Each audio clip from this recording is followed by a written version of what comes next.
His career spans decades, genres, reinvention. You know him from so many iconic films like Flashdance, but also so many movies with so many A-list directors, and even most recently, his work on Yellowstone for quite a few years. And he just announced a new project, which he will tell me about. What makes him so hot as an actor is his longevity, but also his evolution. Welcome to the Heart of Show Business. I am your host, Alexia Melocchi. I believe in great storytelling and that every successful artist has a deep desire to express something from the heart to create a ripple effect in our society. Hello to everyone here at the Heart of Show Business. We're entering a new season. I have some amazing new guests this season, and my first guest this season is not just an incredibly, insanely talented actor, but he's also a dear friend. I grew up watching this movie, Flashdance. Every woman was swooning about. Here I am with this incredible actor, Michael Nouri. His career spans decades, genres, him from so many iconic films like Flashdance, but also so many movies with so many A-list directors, and even most recently, his work on Yellowstone for quite a few years. And he just announced a new project, which he will tell me about. So, Michael Nouri, welcome to my show. I want to get right into it, Michael, and I want to talk about how you got into acting and when did you realize that this was a path that you wanted to not just get on, not just make money off of it, but also commit to it on a soul level. Yeah. Well, first of all, thank you very much for inviting me to be with you on your show. And hello to all of your viewers and your fans. I'm really happy to be with you. We've known each other for quite a few years. You've known my dog, Charlie, since he was a baby. He's now 12. Wow. The journey back to the beginning of my acting was in high school. I was at a boys' boarding school in Connecticut. I discovered how much I loved singing and acting. I committed myself to theater and acting. I was in California on a chance meeting at Paramount Studios with a director named Larry Pierce, who was directing a movie called Goodbye Columbus, starring Ali McGraw and Richard Benjamin. What I do want to know is how did you get the movie Flashdance? Was in New York doing an off-Broadway play when I got a call from my agent saying, Sam would like to meet you for a movie. They said, you're going to have to fly yourself out to meet him to California. That was on a Thursday afternoon. That very afternoon, my agent sent me a script with a very weird title saying Flashdance. I said, what the heck could this be about? Well, I read it and it was wonderful.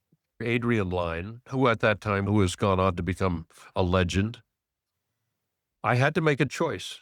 A meeting with Adrian Lyne at Paramount Studios. I went in. The other actors who were up for the role, Kevin Costner, Mickey Rourke, I was in this enviable position of having two offers. My agent was able to play this leveraged position, get off the pot. We closed the deal that Friday night to do Flashdance. We called Sam. We had no idea that Flashdance was going to become Flashdance. No, nobody knew. Until it was in the theater, and I have never seen a movie standing ovation. The audience were on their feet, cheering, clapping. It was fabulous. And then they went from the movie theater to Tower Records. Adrian and Jerry Bruckheimer changed the trajectory of several lives, including mine. I deeply admire or someone that you feel has permanently elevated your work. Blake Edwards. Blake Edwards. Adrian Lyne. Blake Edwards is the most influential on my career and on my life. I'm happy to tell you the story about how I got Victor Victoria. I was doing a production of South Pacific eggplant Parmesan sandwich. While I'm waiting for my sandwich, I'm approached by a gentleman. Have you ever met Blake Edwards? I said, no. I went across the room. There was Blake sitting at a table. And he said, do you sing? And I said, does your dog bite? He said, have you ever seen my movie, Victor Victoria? We're going to take Victor Victoria to Broadway. Would you be willing to sing for me? Came backstage. There was Julie Andrews. There was Blake Edwards. Blake walked over to me, extended his hand, and he said, let's go to Broadway, kid. Friday morning, phone rings. Henry Mancini. He said, how long have you been singing? And I said, my whole life. And he said, are you a tenor or are you a baritone? I don't know. He says, what do you mean you don't know? You're a singer. You have to know if you're a baritone or I said, I'm sorry, I just sing. He said, do you music? And I said, no. And he said, how the F did you get this job? I stopped off to get an eggplant Parmesan sandwich. Love that story. Again, have you ever had any moments where you felt the need for recalibration, where you felt the need to connect with yourself, where things seem to fall apart? And did you have a spiritual practice or any inner work process that helped you get through that? The answer is yes. I, like every other human being on the planet, has had challenges. I've experienced depression. I have had to negotiate that. I have been very grateful to have had therapy and to have had good people in my life, a good support system. I have great empathy for people who experience depression. I mean, there's been loss of loved ones. I lost my brother last year, my younger brother, which does call for a recalibration, as you said. The upside to loss of a family member is that it really solidifies and amplifies the importance and preciousness of the existing family. So the result of my brother's death has been a profound strengthening of my relationship with my sister and her kids and her grandkids and with my daughters and my grandsons. I have 3 grandsons. I have 2 amazing daughters. So, as you know, I'm assuming without even knowing you well, that you can relate to what I'm talking about and that you have experienced loss. And it indeed shapes us. It reshapes us. It forms who we are. I have just turned 80 last month, and it's a big number. I mean, chronologically, 80 is, depending on how you look at it, you don't want to get morose or morbid about it or negative about it. But I'm at the end of the trail. It's been an incredible journey. I don't think of it that way. I don't think that I am at the end of my journey. If I did, it would depress me. I'm living, but I'm living my life as if I am 30, 40. I'm not looking at chronologically. I've got maybe 10, 15 years because we know this time is gone in a nanosecond. It is going so fast, and I don't think it's imaginary. I really believe that there is an acceleration in time. Somehow I can't explain it, describe it, account for it. But the older I get, the faster time goes. Yeah. I can't believe my daughters are 50 and 51. I can't believe my sister is 76. I can't believe that in 10 years, God willing, I'll be 90. I am thankful for good health. I'm unspeakably grateful for great health. I mean, that is a wish for everybody that meet. Top priorities are peace of mind and good health and love.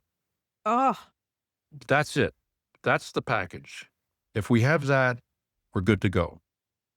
I mean, good to go literally and go from the planet. I absolutely loved how vulnerable shared in this moment. I had Dee Pfeiffer on my show a few seasons back, and she was talking to me about overcoming and becoming sober and overcoming addiction. A beautiful, beautiful testament of the will of the human spirit. And yes, I do relate to you. I lost my dad this year, and it made me go closer with my cousins in Italy and with some family members. And then I'm like, does it all really matter at the end? No, it doesn't really matter who called who and why we had a fight at the table. It's like you said, life is so precious. And the good news is today with technology, people can live to 100. I mean, 90 for sure, and even to 100, 105. Look at Lorman Lear, passed away at 101. Dick Van Dyke, exactly. Betty White, she lived up to 99 and plus. So I think, like you said, if we have peace of mind, good health, and love, we stand a pretty good chance. And yes, time does move fast. I've noticed it myself, and I'm in my 50s and I noticed it. But you have a dog that loves you and you are working on yourself. I love what you say in your signature in your email, which is cherish, treasure every moment. It is true. We do have to treasure every moment, and we all have our challenges. So thank you for being open, because people think that we in Hollywood are all these perfect people, like getting into the red carpets and going on set and making movies, and everything is just handed to us. And yes, there is synchronicities like eggplant parmesan and Edwards coming on your show, but there is also a lot of struggle. And, I wanted to ask you because, of course, I mean, actors today are having it harder than I feel, you know, in your time or in my time, in my early days. There's so much competition and there's so much less avenues of getting work. You were very happy because you got, and I'm very lucky too, again, with Yellowstone, I feel, is mm, what excites you about today's television landscape? Because we don't have movies a whole lot, do we? And how do you choose your roles as an actor right now compared to the earlier chapters of your career? Well, it's much easier to choose now because there are far fewer choices. True. So You say yes to everything that comes your way. Pretty much. No, I'm just kidding. I've been very fortunate. Most recently, was invited by my dear friend Noah Wiley to be a guest star on The Pit. Yeah. Us. And I am very excited. And it's going to air this Thursday, the 22nd, and then the following Thursday, the 29th. And I get to play this wonderful madcap character in an otherwise very graphic, intense show. God bless Noah Wiley, who is one of the dearest people. There is nobody more gracious, more self-effacing, more creative, more loving, more generous. But there are not enough adjectives to describe this wonderful person. I had a great time. I'm playing a character who cannot sit down because he broke his tailbone. So he's waiting for treatment. And as he's waiting for treatment, he's in hospital gown, flirting with all the nurses, and his hospital gown is open in the back. Ah, that sounds like you. So the But world is going to get a chance to see Nouri's derriere. mm, Some people have said it's my best angle. there you go. There you So grateful for that. I have, in the last couple of years, worked with Ryan Murphy on his shows, most recently in one called All's Fair, and before that, The Watcher.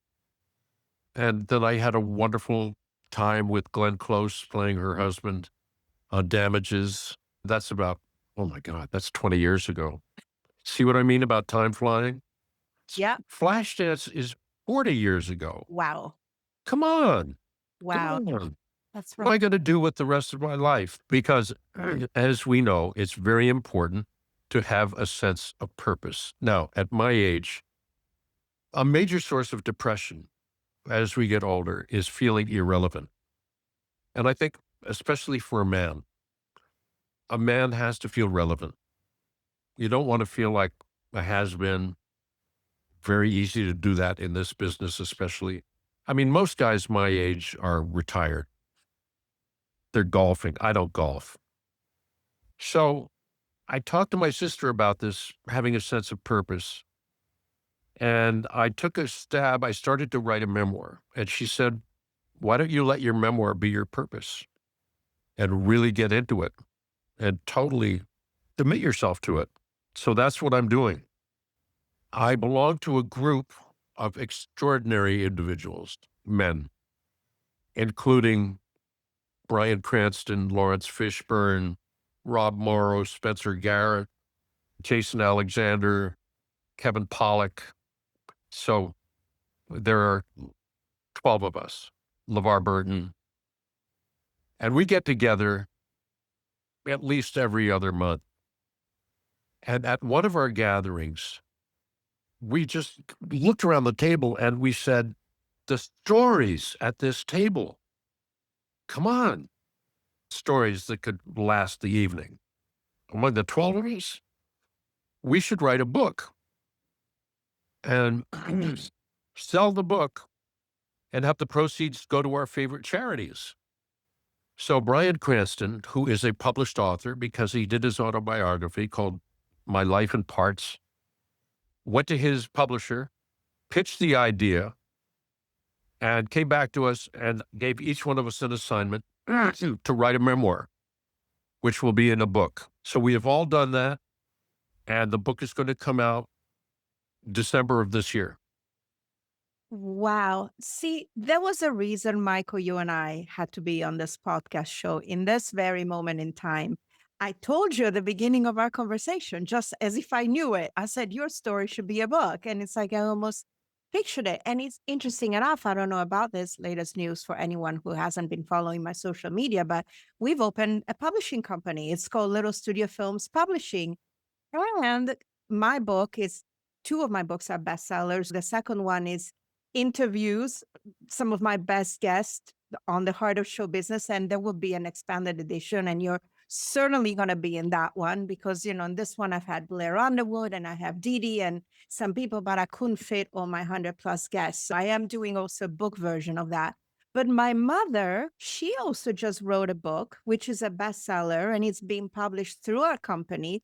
It's called Machiavelli Princess, and it's about the lover of Niccolò Machiavelli, and it's a thriller set in Renaissance Italy. And so my mother also having the same cool about leaving a legacy that is not just movies and having a sense of purpose. She wrote the story, which was a movie script, by the way, back then, and converted it into a book. You, the people who have had a rich life, let's define it. I'm in my 50s, so I could be considered a senior in my way, but all of us who have had a rich and diverse life, full of experiences, full of wonderful synchronicities and worldliness, we ought to leave a stamp or like a footprint in the world for the future generation with such stories. We live in this era where people feel they're creating stories by doing freaking social media content.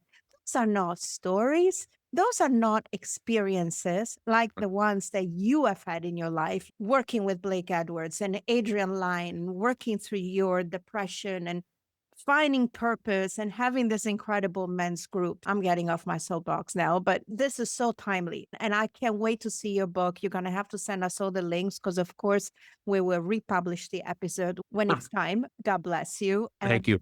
And I love it. I absolutely love it. And I have to say that in closing, we are in an industry that is so obsessed with youth, speed, visibility, and your path as a human and as an actor reminds me that depth still matters. You, the soul of an artist is not something that you age out of, it's something that you grow into.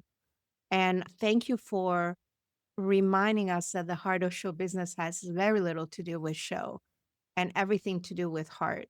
And you, Michael, my friend, yeah, you really, really embody that. So it's the perfect time. Everything happens at the perfect time, even you coming on my show right now. In closing, how would you define Michael Nouri in 3 words? Improvise it, actor studio style. Kindness. I do it in one word. I think that's it. Kindness. It all comes down to being kind. That's it. If I had a religion, my religion is kindness. Yeah. If I can live every day at the end of the day saying, What opportunities did I have today to be kind? Yeah. And to be kind to ourselves as well, which is, Amen. Putting I, a fine point on it. I love that. Well, it's been so wonderful having you on my show. Anybody who loved this episode, please subscribe, rate, review, share it with your friends. Michael, I'm truly blessed and honored to know you, but also I'm blessed and honored that you came into this new season 8 of my podcast. Thank you for coming. It's been my pleasure and an honor to be with you and to visit you. And I want you to give mom a big hug for me. I will. And I will. congratulations on all of your successes on your 2 books. That is really admirable. I respect that. Really enjoyed our time together today. Thank you so much for having me as your guest. Oh, thank you, Michael. And this is the heart of show business for everyone. Over and out. Yasu. Well, that's Merry Christmas. That's all the Greek I know. Okay, it's still Christmas. It's Christmas every day. So, yes, ciao to everyone in the heart of show business. Thank you so much for listening.